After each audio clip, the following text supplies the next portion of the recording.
स्वयं विष्णु पालन करता हूं।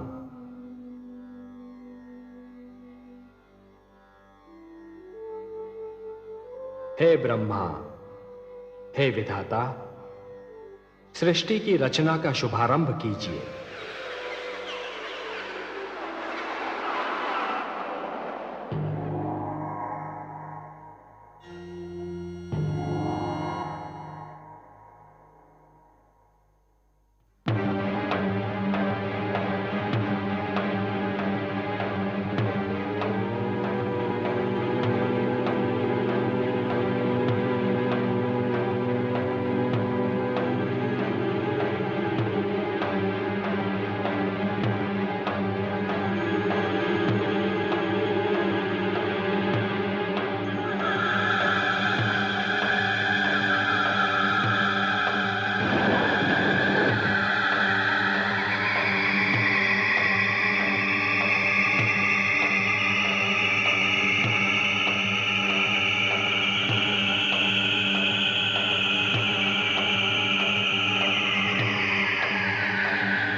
प्रणाम परमेश्वर, प्रणाम। हे नारायण, आपको कोटि कोटि प्रणाम।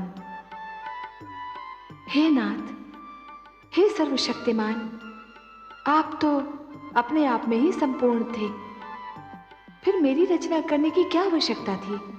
हे महादेवी, जैसे एक पुष्प सुगंध के बिना, वृक्ष फल के बिना और दर्पण छाया के बिना अधूरा होता है, उसी प्रकार एक पुरुष नारी के बिना अधूरा है।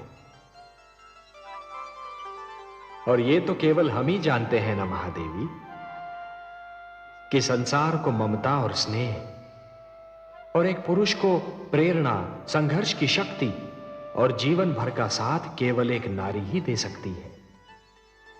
इसीलिए हमने आपकी रचना की है और हम आपको एक सुंदर सा नाम भी देने जा रहे हैं, लक्ष्मी। संसार हमारे नाम से पहले आपका नाम लेगा, हमें लक्ष्मी नारायण के नाम से पुकारेगा। लक्ष्मी नारायण।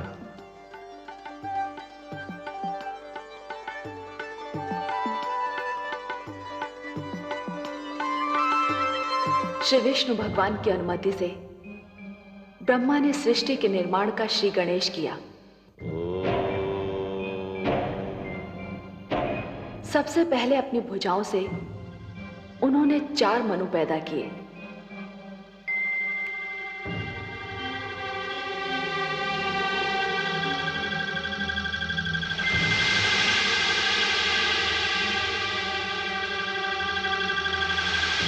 और उनसे मानव जाति की उत्पत्ति का भार उठाने को कहा। परंतु शिशु रूप में जन्मे इन संकादिक ऋषियों सनक, सनातन, सनंदन और सनत कुमार में इच्छा का अभाव था। मैं तुम्हें आज्ञा देता हूं, जो कार्य तुम्हें सौंपा है उसे तुम पृथ्वी पर जाकर पूर्ण करो।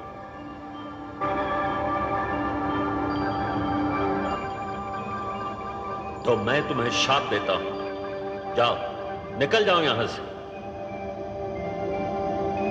उन्होंने मानव जाति को जन्म देने जैसा महान भार उठाने में स्वयं को असमर्थ पाया। इच्छा का संबंध ज्ञान से है और ज्ञान की जड़ें विद्या में होती हैं। ब्रह्मा ने यह सोचकर निर्णय लिया कि मानव से पहले सृष्टि में ज्ञान का उजाला फैलाना चाहिए। जीवन को ज्ञान मिलने से पहले ज्ञान को जीवन मिलना चाहिए।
उन्होंने अपने शरीर से 7 आचार्यों को जन्म दिया और उनसे कहा, हे आचार्य जनों,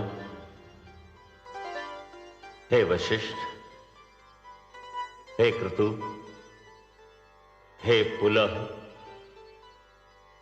हे पुलस्त्य, हे अंगिरा, हे अत्रि,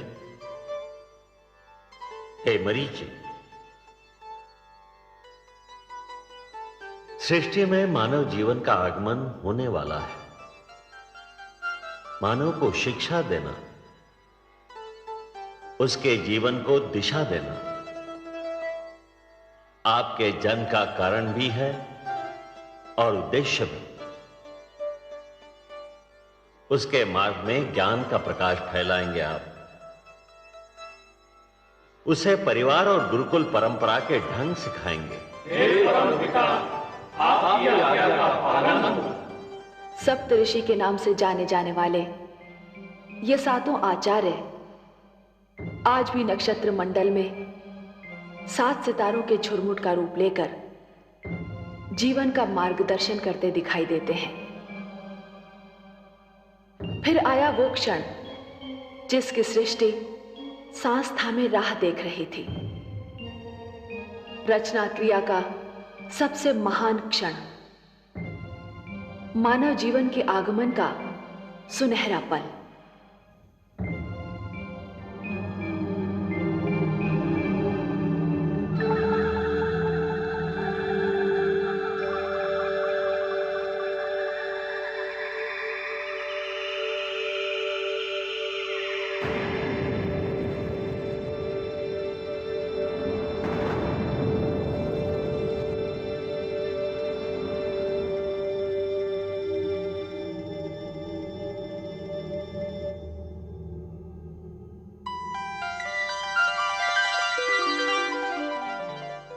प्रणाम प्रभु।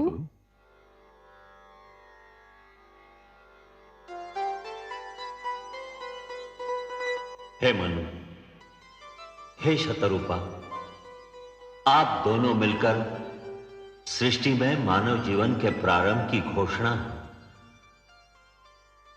जीवन रचना की शक्ति अब मैं आप दोनों को प्रदान करता हूं। मनु, आप पुरुष हैं, शतरूपा आप स्त्री। आप दोनों मिलकर मानव जाति का आधार बनेंगे, परिवार बनाएंगे, समाज बनाएंगे।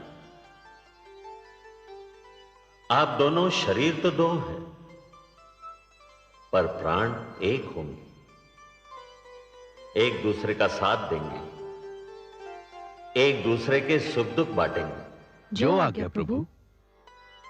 आप दोनों के कई रूप होंगे। मनु, आप पति, पिता, पुत्र के रूप धारण करते रहेंगे, और शतरूपा आप पत्नी, माता और पुत्री के रूप में ढलती रहेंगी। आपको मैं स्नेह, ममता, दया और करुणा की भावनाएं देता हूं। मनु, आपको संरक्षण, पालन पोषण और परिश्रम की शक्तियां प्रदान करता हूं। आप हर पग पर, हर स्थिति में और हर स्थान पर शतरूपा की रक्षा करेंगे, उसके सुख का ध्यान रखेंगे। आज के उपरांत सृष्टि में जीवन स्वयंभू नहीं होगा। अब जीवन जन्म लेगा और जन्म देगा। हे पिता, आपके आदेश का पालन होगा। मैं अपने धर्म का पालन करूंगी प्रभु।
कहाँ चले गए थे आप?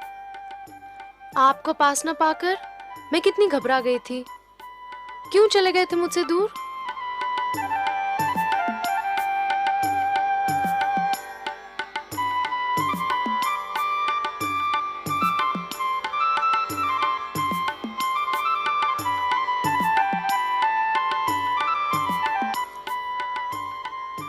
ऐसे क्या देख रहे हैं आप? देख नहीं रहा हूं देवी, सोच रहा हूं। क्या सोच रहे हैं? यही कि आपके प्रश्न का उत्तर दूं या ऐसे ही आपको निहारता रहूं, या आपकी मधुर वाणी सुनता रहूं। ऐसी क्या बात है मुझ में और मेरी वाणी में? आपको सामने पाकर मुझे ऐसा लगा जैसे उषा की लालिमा, पुष्प की कोमलता, चंद्रमा की शीतलता और झरनों की मधुरता सब एक ही शरीर में ढल गई हों। देवी, मैंने भोर भय पंछियों की चहकार सुनी, मैंने सूर्य की पहली किरण छूने पर कलियों की चटकार सुनी, मैंने सरोवर पर वर्षा की पहली बूंद की झनकार सुनी, परंतु उनमें वो संगीत और स्वर लहरी नहीं मिली जो आपकी वाणी में सुनाई दी। विश्वास नहीं होता कि ये सब क्यों हो रहा है, कैसे हो रहा है। कहीं ये कोई सपना तो नहीं, या स्वयं आप भी कोई सपना तो नहीं? तो मुझे छूकर देखिए, सपने को तो हाथों से छुआ भी नहीं जा सकता।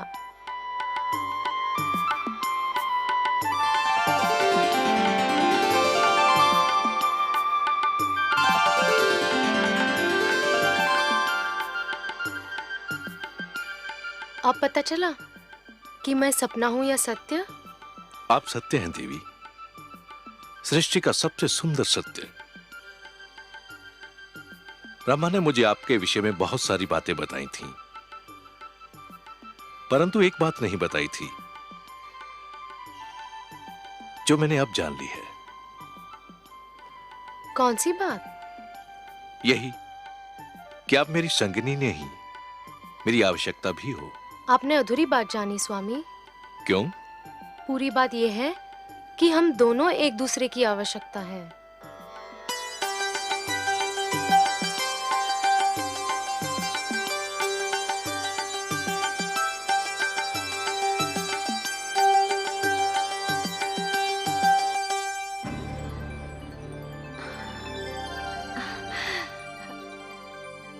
धन्य है आप प्रभु, आज आपकी लीला का एक अनोखा रंग देखा है मैंने। कितना सुंदर है ये संसार, कितनी अनुपम है ये रचना, ये प्रेम, ये भावना, ये स्नेह। मनु और शत्रुपा की भावनाओं में जो फूल सी सुगंध, मधु सी मिठास और कलियों की कोमलता का अनुभव किया, वैसी भावनाओं से तो हम देवलोक वाले भी वंचित हैं प्रभु। आपको अच्छा लगा महादेवी? बहुत ही अच्छा लगा सर्वेश्वर, बहुत सुंदर, बहुत मधुर।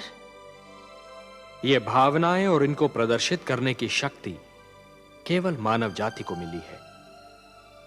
यदि मानव ने इन भावनाओं की रक्षा की तो ये भावनाएं उसे जीवन की प्रेरणा देंगी, उन्नति की शक्ति देंगी, उसे शांति का मार्ग दिखाएंगी। ये प्रेम, ये स्नेह और एक दूसरे का आदर करने की यह भावना ही मानव जाति को संस्कृति देगी, सभ्यता देगी, उसे उत्थान का मार्ग दिखाएगी। और यदि मानव ने इन भावनाओं को त्याग दिया तो वो पशु और पिशाच के स्तर से भी नीचे जा गिरेगा। मेरी तो प्रार्थना है कि ऐसा दिन कभी ना आए प्रभु। ये सुंदर संसार यूं ही बसा रहे, प्रेम की ये शीतल धूप यूं ही बिखरी रहे, जीवन यूं ही मुस्कुराता रहे। मुझे तो इस धरती और इस जीवन से स्नेह हो गया है प्रभु। भगवान श्री विष्णु की मुस्कान बता रही थी कि माता लक्ष्मी ने अभी संसार का एक ही रूप देखा है। दूसरे रूप का ज्ञान तो केवल भगवान विष्णु को ही था। वो जानते थे कि क्या होगा और वही हुआ। परंतु मानव जन्म के साथ ही मानव के मन में जन्म लिया महत्वाकांक्षाओं ने, लालसाओं ने। मानव जाति बलवान और निर्बल, छोटे और बड़े, निर्धन और धनवान, राजा और रंक के वर्गों में बंटने लगी। शक्ति अभिमान में, बल अत्याचार में और प्रेम व्यभिचार में बदलने लगा।